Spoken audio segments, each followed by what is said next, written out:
नमस्कार, मी जानवी सावंत. गुरुकिल्ली यशाची मध्ये आपलं स्वागत आहे. मंडळी, आयुष्यात काही निर्णय असे असतात जे आपल्या भविष्याची दिशा ठरवतात. करिअर, लग्न किंवा मोठी गुंतवणूक, काही असो. ज्योतिषशास्त्रानुसार या सर्वांवर ग्रहाच्या स्थितीचा परिणाम होतो. म्हणूनच आज आपण ग्रहदशा आणि आयुष्यातील महत्त्वाचे निर्णय या विषयावरती चर्चा करणार आहोत आणि आपल्याला मार्गदर्शन करणार आहेत आचार्य सुनील कुमार. आचार्यजी, कार्यक्रमात खूप खूप स्वागत. खूप खूप धन्यवाद, खूप खूप आशीर्वाद.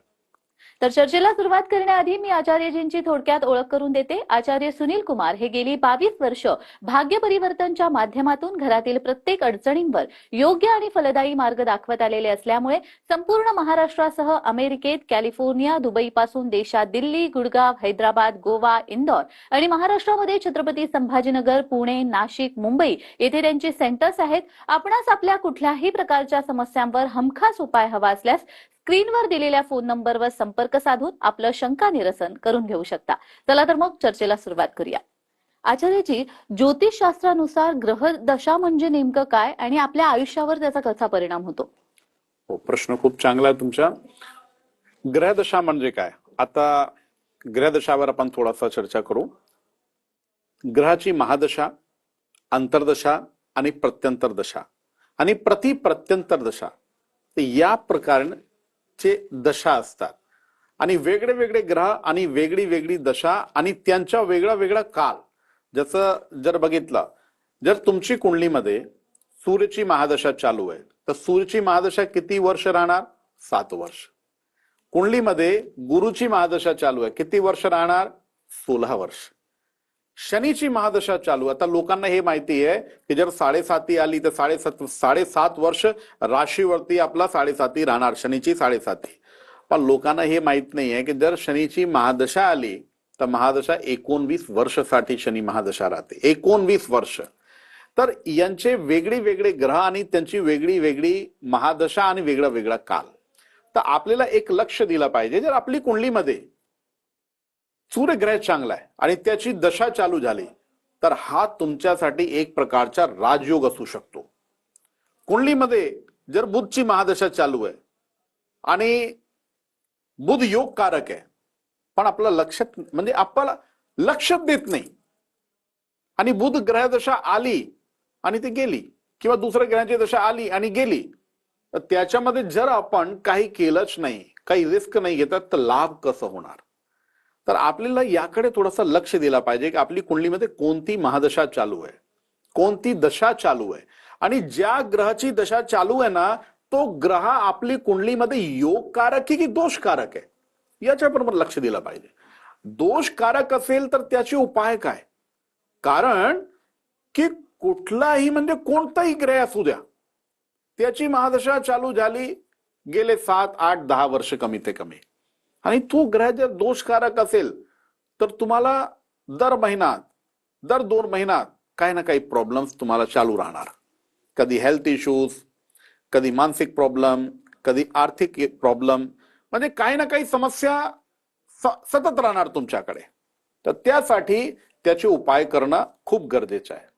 आणि जर योगकारक असेल तर त्या स्थितीमध्ये तुम्ही रिस्क घेऊ शकता फायद्यासाठी, यश मिळण्यासाठी. कारण की तुमची ग्रहदशा खूप चांगली चालू आहे. तर आपली कुंडलीमध्ये याकडे लक्ष दिला पाहिजे की कोणता ग्रह योगकारक आणि कोणता ग्रह दोषकारक, आणि कुठली महादशा किंवा अंतर्दशा, प्रत्यंतर दशा किंवा प्रत्यंतर दशा कोणती चालू आहे. आणि प्रत्यंतर दशा जे आहेत ना त्याचा वेळ खूप कमी असतो. खूप काही लोकांना जर बघितलं तर खूप काही लोक कधी कधी खूप प्रसन्न असतात, म्हणजे 4 दिवस ते खूप प्रसन्न आहे आणि ते 4 दिवस गेले की लगेच ते खूप उदास होऊन जातं. आणि त्यांच्या कारण विचारलं कारण काय, नाही काहीच नाही, कारण सापडत नाही, पण काय मन लागत नाही, ते बोलायला सुद्धा मन करत नाही, ऍक्च्युअली कामाला मन लागत नाही, म्हणजे कामात मन नाही आहे, काम करायला इच्छाच होत नाही. हा काय? हा म्हणजे काही ना काही प्रत्यंतर दशा तुमची खराब चालू झाली आणि ते 2-3 दिवस गेले की लगेच माणसं एकदम चांगला होऊन जातो. आणि कधी कधी 2-3 दिवसात काही अशी घटना घडून जाते की माणसं खूप प्रॉब्लेम मध्ये येऊन जातो. तर आपल्याला थोडासा लक्ष दिला पाहिजे की आपला कुंडलीच्या कोणता ग्रह ज्याची महादशा किंवा दशा चालू आहे तो ग्रह योगकारक आहे की दोषकारक आहे. अगदीच. म्हणजे जी ग्रहांची महादशा येते म्हणा किंवा साडेसाती येते म्हणा, ती योगकारक पण असू शकते किंवा आपल्याला त्रासदायक पण असू शकते. ते आपल्याला समजता आलं पाहिजे. हो. पण मग एखाद्याच्या जीवनामध्ये चांगला काळ येतो किंवा वाईट काळ येतो, तर हे आपल्याला कुंडलीद्वारे समजू शकतं का? जेवढी घटना आयुष्यात घडते ना, ते कुंडली अनुसार घडते. जर आपण आधीच त्या विषयावर सल्ला घेतली, आधीच आपण त्या विषयाबद्दल विचारला, तर त्याचे उपाय पण आपल्याला कळणार की आपल्याला हे उपाय केला पाहिजे.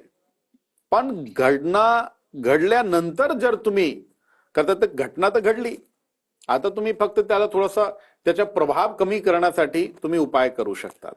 पण कुंडलीमध्ये जसं मी तुम्हाला एक सांगतो, जर कोणी माणसं सतत आजारी पडतोय, तर याचे योग कुंडलीमध्ये असतात. कोणी माणूस जर कितीही कुणासाठी काहीही केला आणि त्याला यश मिळत नाही, म्हणजे समोरच्या माणसाला कितीही दिला, काहीही दिलं, त्याच्या आयुष्यात यशच नाहीये, म्हणजे कुंडलीमध्ये अपयशी योग आहेत, म्हणून तुमच्यासोबत हे चालू आहे. तुम्ही किती जीव लावा लोकांना, तुम्हाला ते 100% पट उत्तर देणार. आणि कधी कधी हा स्थिती आपल्या घरात पण निर्माण होते. तुमचे लहान लहान मुलं तुम्हाला लगेच उत्तर देत आहे. असं वाटतं बाबा, यांना आपण लहानपासून इतकं मोठं केलं आणि ते पण आपल्यावर ओरडत आहे. तर हा अपयशी योग कुंडलीमध्ये आहे. खूप काही वेळ असं बघितलेलं आहे की माणसाची आर्थिक म्हणजे धनहानी, म्हणजे 4 वर्ष चांगले राहिले आणि मग लगेच पैसे गेले. 2 वर्ष चांगले राहिले, पैसे गेले, काही चुकीचा निर्णय घेतला आणि त्याच्यामध्ये सगळं नुकसान झालं. हे काय म्हणजे आर्थिक अपयश. आर्थिक अपयश तुमची कुंडलीमध्ये आहेत, म्हणून हे सगळं झालं. म्हणजे तुम्ही ज्या माणसाला पैसे दिले किंवा तुमचं काही नुकसान झालं, तो फक्त एक माध्यम आहे. तो फक्त एक माध्यम आहे. असं जर झालं नसतं तर काही ना काही दुसरा प्रकार आला असता, पण तुमचे पैसे 100% जाणार होते. तुम्हाला आर्थिक अपयश आहे म्हणून. तर आपण या विषयांवर जर आधीच संपर्क केला, आधीच सल्ला घेतली आणि जर काही असं दोष असेल आणि उपाय केला, तर तुमच्या आयुष्यात हे घटना कधीच घडणार नाही. अगदीच. आणि म्हणूनच हेच महत्वाचे निर्णय आपण कुंडली बघून घेतले पाहिजेत, याविषयी जाणून घ्यायचं आहे.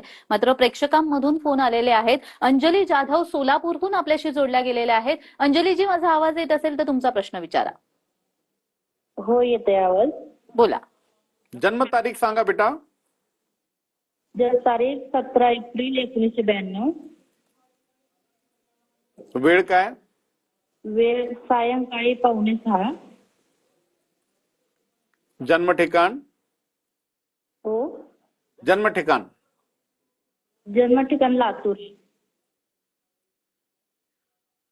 बेटा, ह्या पत्रिकेनुसार एक तर घरात अशांतता खूप राहणार, घरात चिडचिडपणा, आणि आज मी बघतोय की 1.5 वर्षापासून तुमच्या मनात पण थोडासा चिडचिडापण चालू आणि आरोग्याबद्दल थोडेसे प्रश्न आहेत याच्यामध्ये. तर आरोग्याबद्दल पण त्रास होणार आणि चिडचिडपणा राहणार, आणि जे व्यक्तिगत जीवन म्हणजे जे पर्सनल लाईफ आहे त्याच्यामध्ये पण यश नाही आहे.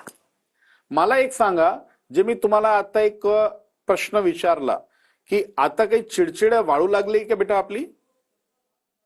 हा, वाढते, चिडचिडपणा वाढते ना. आणि त्या चिडचिडमुळे घरात जेवढा जे आपला माहोल आहे ते पण पूर्णपणे अशांत राहतो. आणि हा वाद 1.5 वर्षापासून थोडासा जास्त चालू झालेला आहे ना. हो हो. आणि याच्याने थोडासा आरोग्याबद्दल पण तुम्हाला त्रास होऊ लागलेला, आणि पर्सनल लाईफ पण चांगली नाही, म्हणजे जिथं बघितलं तिथेच प्रॉब्लेम प्रॉब्लेम प्रॉब्लेम कुंडलीमध्ये. तर आज आपला विषय पण तेच आहे की जर आपण आधीच संपर्क केला आणि जर आधीच आपण समाधान केले तर तुमच्या सोबत यासारखी घटना घडणार नाही. कारण की आरोग्याबद्दल तुम्हाला थोडंसं लक्ष द्यावं लागेल. आता मी जे उपाय सांगतो ना बेटा, ते उपाय करायचे. नंबर 1, पौर्णिमेला 1.25 किलो तांदूळ घ्या आणि तांदूळ मंदिरात दान करायचं. नंबर 2, आणि हे 11 वेळ करा. आणि नंबर 2, दर पौर्णिमेला चंद्रदेवाला दूधचा अर्घ द्यायचा. गायचं दूध घ्या आणि त्याच्याने अर्घ द्यायचा. जसं आपण सूर्यदेवाला कसा अर्घ देतो पाणीचा, तसा अर्घ द्यायचा. आणि नंबर 3, एक शेवटचा उपाय सांगतो. केळीचं झाड असतो ना, त्या केळीच्या झाड जवळ तुम्ही 16 गुरुवारपर्यंत गायचे तुपाचे एक दिवा लावत जा. फक्त 3 उपाय करायचे.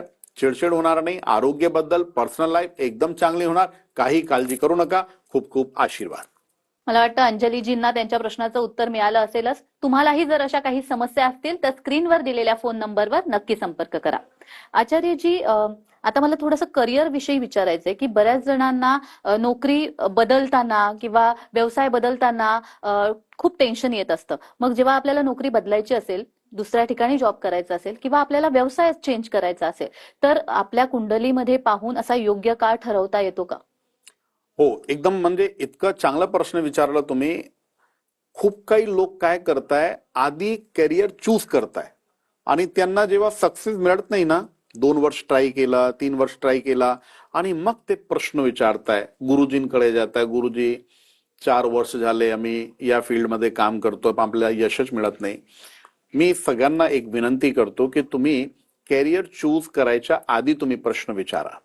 आणि त्याच्यामध्ये कॅरियरमध्ये पण खूप काही वेगळे वेगळे फॅक्टर असतात आणि वेगळे वेगळे विषय. म्हणजे सगळ्यात महत्वाचे जे सगळ्यात मूल प्रश्न, आपल्याला नोकरी केली पाहिजे की व्यापार, आपली कुंडलीमध्ये काय, कुंडलीमध्ये योग कोणता आहे.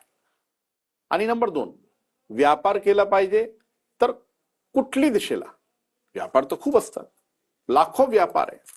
आपल्याला काय केलं पाहिजे. आपल्याला खाद्य उद्योग मध्ये करू की आपण जमीन कारोबार करू की आपण ऑटोमोबाईल मध्ये करू, कोणता, म्हणजे खूप काही फॅक्टर्स आहेत. तर कुठला फॅक्टर आपल्यासाठी चांगला आहे ते विचार केला पाहिजे. नंबर 2, जॉब पण तुम्हाला करायचा तर जॉब पण कुठला दिशेला, म्हणजे कुठली दिशा, IT मध्ये करायचं आहे की तुम्हाला दुसऱ्या सेक्टर्स मध्ये करायचं, अकाउंट्स मध्ये करायचं. आणि याच्यासोबत अजून खूप काही कॅरियर असतात, जसं अभिनयाचं क्षेत्र आहे, स्पोर्ट्सचं क्षेत्र आहे. तर वेगळे वेगळे जे क्षेत्र ना ते तुम्ही तुमची कुंडलीमध्ये असतात. तर तुमची कुंडलीमध्ये जे योग आहे, व्यापारचे योग तर व्यापार करा, नोकरीचे योग नोकरी करा, आणि काही क्रिएटिव्हिटीमध्ये जर जायचं तर क्रिएटिव्हिटीमध्ये जायचं. तर हे करण्याच्या आधी एकदा कुंडली बघणं हे खूप गरजेचं आहे. आणि नंबर 2, जे तुम्ही प्रश्न विचारला की जेव्हा आपण कॅरियर चूज करतो त्यावेळी कुंडली आपल्याला दाखवायची आहे का, तर कुंडली नक्की दाखवायची. कारण त्या कुंडलीमध्ये ठीक आहे, तुमचा कॅरियर फिक्स झाला की हो आपल्याला हे काम करायचं, फिक्स केला, तुम्ही शिक्षण पण घेतलं, त्याच्यामध्ये सगळं काही झालं, पण कॅरियरची कुठली डेट, म्हणजे तारीख कोणती पाहिजे, कुठला महिना, केव्हापासून आपण सुरू करू. कारण की जेव्हापासून तुम्ही सुरू करताय ना, तुमची कर्म कुंडली तेव्हापासून निर्माण होतील. जसं तुम्ही ज्या दिवशी जन्म घेतला तर त्या दिवशी जे ग्रह, योग, नक्षत्र, करण हे सगळं जे होतं त्याच्याने तुमची कुंडलीचं निर्माण झाला. तसंच तुमची कॅरियरची जे कुंडली आहे, जे कर्म कुंडली आहे, ते आपल्याला केव्हापासून सुरू केला पाहिजे. तर यासाठी कुंडली दाखवणं हे खूप गरजेचं असतं. अगदीच. या ग्रहदशेबाबत आणि आपल्या आयुष्यावर त्याचा काय परिणाम होतो याबाबत मला अजून जाणून घ्यायचं आहे. मात्र वेळ झालेली एका छोट्याशा विश्रांतीची. कुठेही जाऊ नका, पाहत रहा गुरु किल्ली यशाची.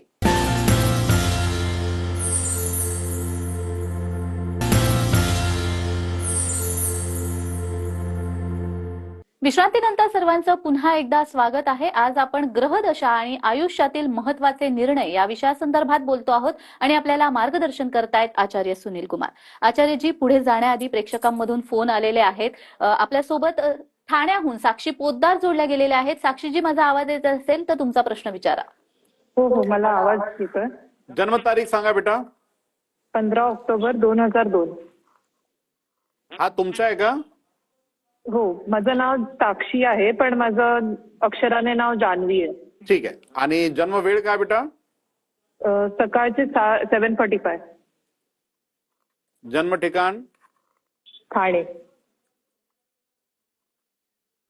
हे बघा, आता आज आपला जे विषय तो पण कॅरियर बाबत आहे, पण याच्यामध्ये असं दिसतंय तुम्ही पण कॅरियर पासून थोडासा कन्फ्यूज झालेले आहे ना, की आपल्याला कुठली दिशेला कॅरियर आपला डेव्हलप केला पाहिजे. हा ना, मनात प्रश्न आहेत ना असं हो बरोबर. कॅरियर बद्दल, आणि आपण त्याच विषयावर आज बोलतो बेटा.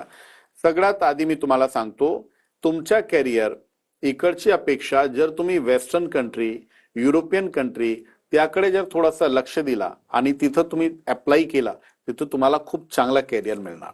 नंबर 2, कुंडलीमध्ये जे आर्थिक स्थिती इतकी चांगली आणि इतकी जबरदस्त आहे की याच्याने तुम्हाला मान यश पण खूप मिळणार.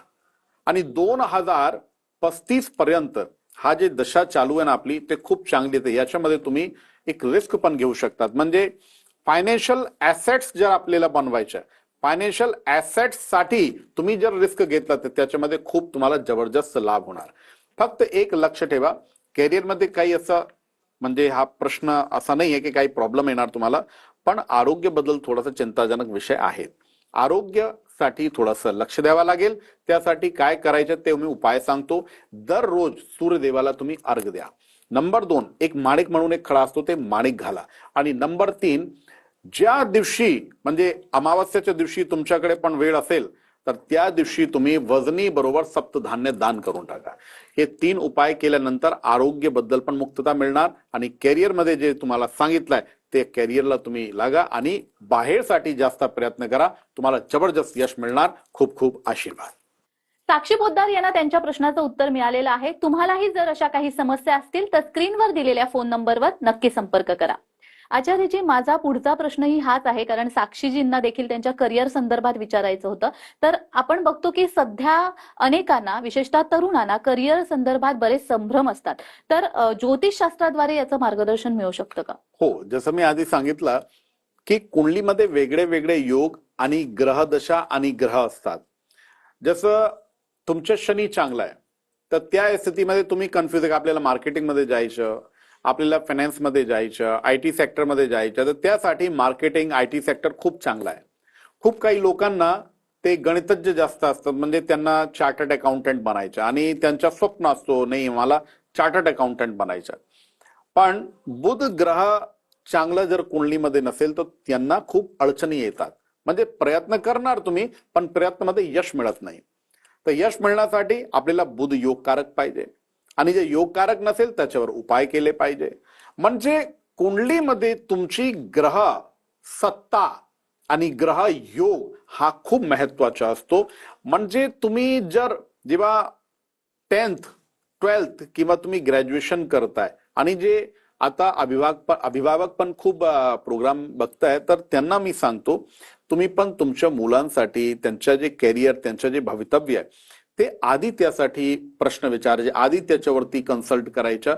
हे केला आणि कुंडलीचे योगानुसार ग्रहानुसार जर तुम्ही कॅरियर अडॉप्ट केला तर निश्चितपणे खूप जबरदस्त यश मिळतं. आज तुम्ही बघताय कॅरियर खूप काही लोक डेव्हलप करतात, पण खूप काही लोकांना पैसे पण मिळतात, यश पण मिळतं, त्यांचं नाव पण खूप राहतो, खूप नाव असतो त्याचं कारण काय? त्याचं कारण की त्यांनी जे दिशा चूज केली ते एकदम बरोबर चूज केली. आणि कधी कधी असं पण असू शकतो की ठीक आहे कुंडलीमध्ये योग वेगळे आहे आणि आपली मनातली इच्छा एक वेगळी आहे, तर काय केलं पाहिजे? त्यासाठी तुम्ही उपाय करू शकतात. खूप सोपा आणि खूप सहज उपाय असतात. ते उपाय करा आणि जे मुलांचे जे स्वप्न आहे त्यांना तुम्ही पूर्ण करू शकतात. काही प्रॉब्लेम नाही. अगदीच. आचार्यजी, आपल्या प्रत्येक व्यक्तीच्या आयुष्यामध्ये 16 संस्कार आपण करतो. तर त्यापैकी एक महत्वाचा संस्कार म्हणजे लग्न संस्कार, विवाह संस्कार. तर विवाह संस्कार करत असताना ग्रहदशा किती महत्वाची असते आणि त्यासोबतच जर आपल्याला घर खरेदी करायची असेल किंवा मोठी गुंतवणूक करायची असेल तर त्यामध्ये सुद्धा ग्रहदशा महत्वाची असते का? याच्यामध्ये ग्रहदशा तर खूप महत्वाची असते. आणि दुसरं, जसं तुम्ही प्रश्न विचारला की लग्न व्हावं, तर लग्न आपण कुंडली जुळवताय, ठीक आहे, कुंडलीमध्ये आपण बघताय तर याकडे आज तुम्ही लक्ष द्या तर तुमचा एक संभ्रम दूर होऊन जाईल. खूप काही लोक काय करतात, जसं कोणी स्थळ आला आणि आई वडील पण हे काम करतात बरं का, की ते date of birth, time of birth टाकला, सॉफ्टवेअरवर बघितला आणि सॉफ्टवेअरमध्ये दाखवला की नाही कुंडली जुळत नाही, म्हणजे 14 गुण भेटतात, 12 गुण भेटतात. ते मग काय करतात, ते पुढे काही म्हणजे त्यांच्या बोलणंच होत नाही, समोरची जे पार्टी आहे ना त्यांच्याशी बोलतच नाही. ते एकदम चुकीचं आहे. हे करायचं नाही कधी. म्हणजे तुम्ही प्रॉपर मुलांची ग्रहदशा, त्यांची कुंडली प्रॉपर एकदम दाखवा. कधी कधी काय असतात की ठीक आहे जर गुण कमी मिळाले, तुमची ग्रहमैत्री चांगली आहे किंवा दोघांची, जे तुम्ही आता प्रश्न केला की दोघांची ग्रहदशा चांगली आहे, दोघांची ग्रह चांगले आहे, ग्रहमैत्री खूप जबरदस्त आहे, तर आपल्याला प्रॉब्लेम नाही आहे. आणि सॉफ्टवेअरमध्ये जर आपण बघितला तर काय असतं, ते आपला म्हणजे काहीतरी संभ्रम त्याच्यामध्ये असू शकतो. तर असं करायचं नाही. प्रॉपर कुंडली, त्यांची ग्रह, त्यांची दशा हे दाखवायचं, मग तुम्ही लग्न ठरवा.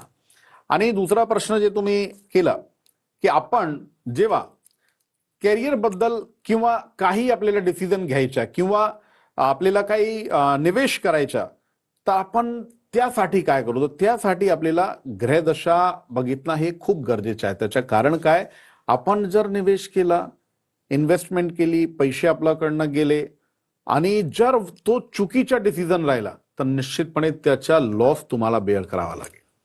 तर त्याच्या आधी आता मी एक सांगतो, थोडंसं जर आपण अजून मध्ये गेलो ना, तर काय असतं की लोकांना जसं सांगितलं की बाबा तुम्ही शेअर मार्केटमध्ये तुम्ही निवेश करा, पण शेअर मार्केटमध्ये पण वेगळे वेगळे सेक्टर्स असतात. तुम्हाला कुठे निवेश करायचं याची माहिती एकदम प्रॉपर पाहिजे. नंबर 2, बाहेरचे शेअर किंवा आपले शेअर, म्हणजे फॉरेक्स मध्ये करायचं, इंडियन्स मध्ये करायचं, कुठे करायचं आपल्याला, म्हणजे हे एक मी तुम्हाला उदाहरण सांगितलंय.